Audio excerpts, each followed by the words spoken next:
All right. Last time we were finishing up part of chapter 12 in speaking about the early Middle Ages. Now we are moving towards Charlemagne and the Carolingians.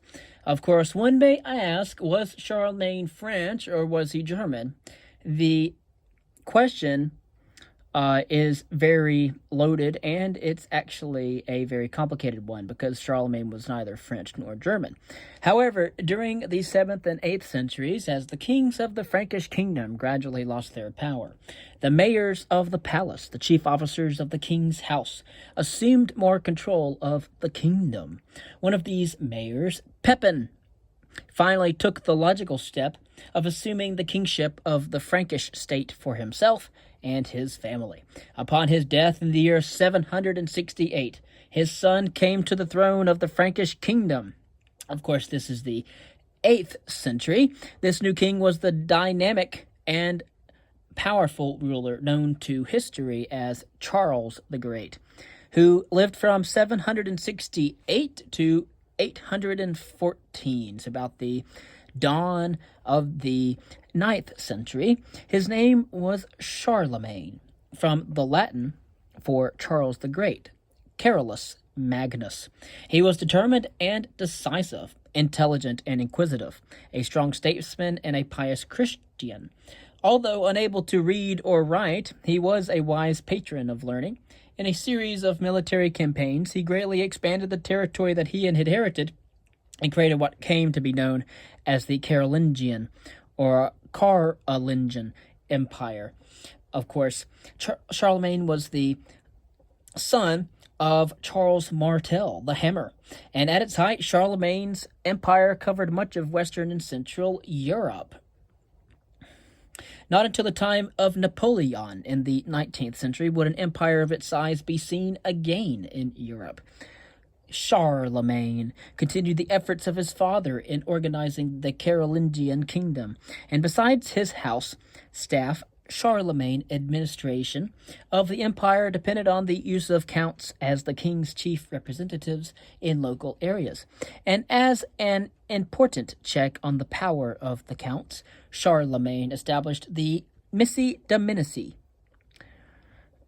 or messengers of the Lord King, 2 men who were sent out to local districts in order to ensure that the counts were executing the king's wishes. Concerning the significance of Charlemagne, as Charlemagne's power grew, so did his prestige as the most powerful Christian ruler of what one monk called the Kingdom of Europe. In the year 800, Charlemagne acquired a new title, Imperator of the Romans. The significance of this imperial coronation has been much debated by historians, and we are not even sure if the Pope or Charlemagne himself initiated the idea when they met in the summer of the year 799 in Paderborn in German lands, or whether Charles was pleased or displeased with the act. But in any case, Charlemagne's coronation as Roman Imperator demonstrated the strength, even after 300 years, of the concept of an enduring Roman Empire. More pertinent, it symbolized the fusion of Roman, Christian, and Germanic elements. A Germanic king had been crowned emperor of the Romans by the spiritual leader of the Western Christendom. Charlemagne had assembled an empire that stretched across from the North Sea to Italy and from the Atlantic Ocean to the Danube River. This differed significantly from the Roman Empire, which encompassed much of the Mediterranean world. Had a new civilization emerged? And should Charlemagne be regarded, as one of his biographers has argued, as the father of Europe?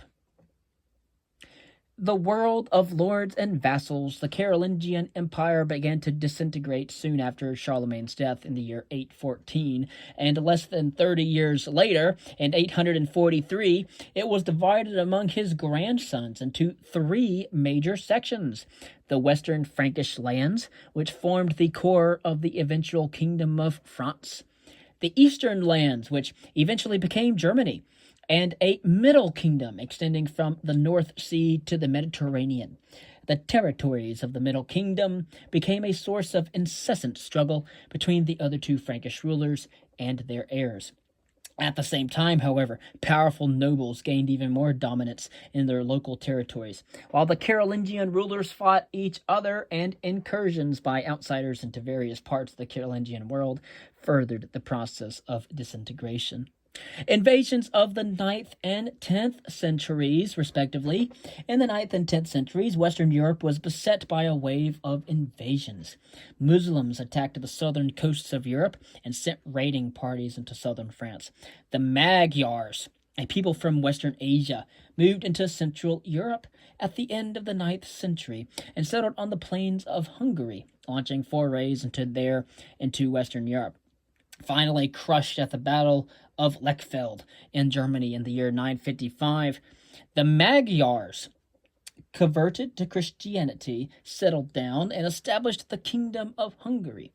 The most far-reaching attacks of the time, however, came from the Northmen, or Norsemen, of Scandinavia, also known to us as the Vikings. The Vikings were warriors whose love of adventure and search for treasure and new avenues of trade may have spurred them to invade other areas of Europe. Viking ships were the best of the period, long and narrow with beautifully carved arched prows. The Viking dragon ships, as they were called, each carried about 50 men, and their shallow draft enabled them to sail up European rivers and attack places at some distance inland. In the 9th century, the Vikings sacked villages and towns, destroyed churches, and easily defeated small local armies. The Viking attacks were very terrifying, and many a clergyman pleaded with his parishioners to charge or to change their behavior and to appease God's anger, to avert the attacks, as in this sermon by an English archbishop in the year 1014. Quote, "Things have not gone well now for a long time, at the home or abroad, but there has been devastation and persecution in every district again and again. And the English have been for a long time now completely defeated and too greatly disheartened through God's anger. And the pirates, aka the Vikings, so strong with God's consent that often in battle one puts to flight 10, and sometimes less, sometimes more, all because of our sins. We pay them continually, and they humiliate us daily. They ravage and they burn, plunder and rob and carry on board. And lo, what else is there in all these events, except God's anger, clear and visible over this people?" End quote. But by the middle of the 9th century, the Norsemen had begun to build winter settlements in different areas of Europe. By 850, groups from Norway had settled in Ireland, and Danes occupied northeastern England by the year 878. Beginning in 911, the ruler of the western Frankish lands gave one band of Vikings land at the mouth of the Seine River, which was a territory that came to be known as Normandy in its time geopolitically. Of course, this policy of settling the Vikings and converting them to Christianity was a deliberate one. By their conversion to Christianity, the Vikings were soon made a part of European civilization. 1,000 years after Christ had died, Christ had not returned. Concerning the achievements of Charlemagne, Einhard, the biographer of Charlemagne, was born in the valley of the Main River in Germany in 775. Raised and educated in the monastery of Fulda, an pertinent center of learning, he arrived at the court of Charlemagne in the year 791 or 792, and although he did not achieve high office until under Charlemagne, he served as private secretary to Louis the Pious, Charlemagne's son and successor. Of course, Einhard discusses some of Charlemagne's accomplishment. And if you want, you can read Einhard and the life of Charlemagne. But we will ask the question, how long did Einhard know Charlemagne? And does this excerpt about Charlemagne reflect close personal knowledge of the man, his court, and his works, or hearsay and simply legend? Of course, the disintegration of central authority in the Carolingian world and the invasions by Muslims, Magyars, and Vikings led to the emergence of a new type of relationship between free individuals. When government ceased to be able to defend their subjects, it became pertinent to find some powerful lord who could offer protection in return for service. The contract sworn between a lord and his subordinates, known as a vassal, in the basis of a form of social organization that modern historians have called feudalism. But feudalism was never a cohesive system, and of course, many historians today prefer to avoid using the term altogether. But with the breakdown of royal governments, powerful nobles took control of large areas of land. They needed men to fight for them, and so the practice arose of giving grants of land to vassals, who in return would fight for their lord. The Frankish army had originally consisted of foot soldiers dressed in coats of mail and armed with swords, but in the 8th century, respectively, larger horses began to be used along with the stirrup, which was introduced by the nomadic horsemen from Asia. And of course, we learn about the horse collar as well. Earlier, the horsemen had been throwers of spears. Now they wore armor in the form of coats of mail. The larger horse could carry the weight and wielded long lances, of course, that enabled them to act as battering rams. The stirrups kept them on their horses, and for almost 500 years, warfare in Europe would be dominated by heavily armored cavalry, also known as knights, as they were called. The knights came to have the greatest social prestige in the entire land and formed the backbone of the European aristocracy.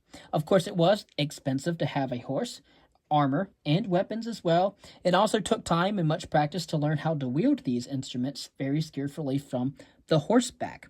Of course, consequently, a lord who wanted men to fight for him had to grant each vassal a piece of land that provided for the support of the vassal and his family.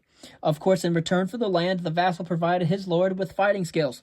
Each needed the other in a symbiotic relationship, if you will, in the society of the early Middle Ages, where there was little trade and wealth was based primarily on land. Land became the most pertinent gift that a lord could give to a vassal in return for his loyalty and military service. But by the 9th century, the grant of land made to a vassal had become known as a fief. A fief was a piece of land held from the lord by a vassal in return for military service, but vassals who held such grants of land came to exercise rights of jurisdiction or political and legal authority within these fiefs. And as the Carolingian world disintegrated politically under the impact of internal dissension and invasions, an increasing number of powerful lords arose who were now responsible for keeping order. And then we had the practice of fief holding turning into the manorial system. Fief holding also became increasingly complicated with the development of subinfeudation. Subinfeudation. Of course, the vassals of a king who were themselves great lords might also have vassals who would owe them military service in return for a grant of land taken from their estates. And those vassals in turn might likewise have vassals who at such a level would be simple knights with barely enough land to provide for their equipment.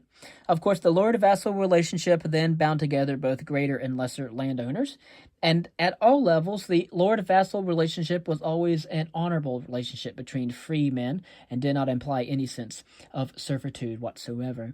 Of course, fief-holding came to be characterized by a set of practices that determined the relationship between a lord and his vassal.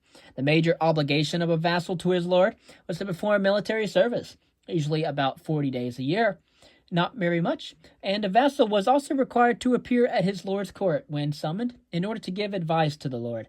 He might also be asked to sit in judgment of a legal case, since the pertinent vassals of a lord were peers, and only they could judge each other.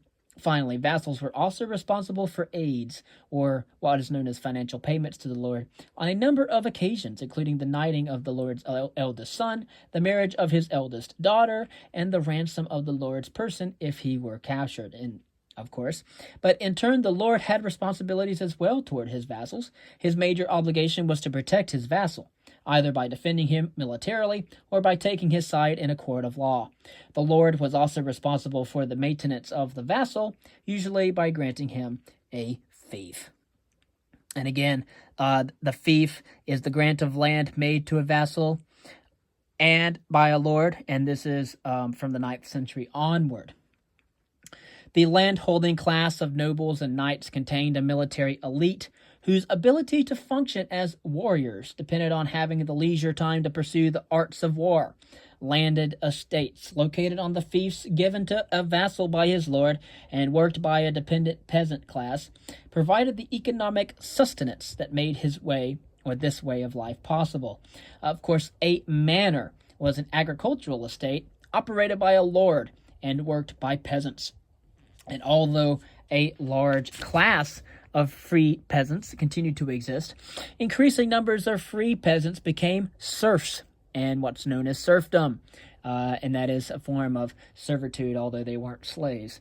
Of course, these free peasants became serfs, and they were bound to the land, and they were required to provide labor services, pay rents, and be subject to the Lord's jurisdiction. But by the 9th century, probably 60% of the population of Western Europe had become serfs. Labor services involved working the Lord's domain, or demesne, the land retained by the Lord, which might consist of 1/3 to 1/2 of the cultivated land scattered throughout the manor. The rest would be used by the peasants for themselves. Building barns and digging ditches were also part of the labor services. Serfs usually worked about 3 days a week for their lord, and they also paid rents by giving the lord a share of every product that they raised. And therefore serfs were legally bound to the lord's lands, and they could not leave without his permission. Although free to marry, the serfs could not marry anyone outside their manor without the lord's approval. Moreover, lords sometimes exercised public rights or political authority on their lands, which gave them the right to try peasants in their own courts. And the manorial system created small, tightly knit communities, of course, in which peasants were economically and physically bound to their lord, as we have mentioned. The crops were rotated, with roughly 1/3 of the fields lying fallow or untilled at any given time, which also helped to replenish soil nutrients. And then in the next reading, we will cover Europe in the High Middle Ages.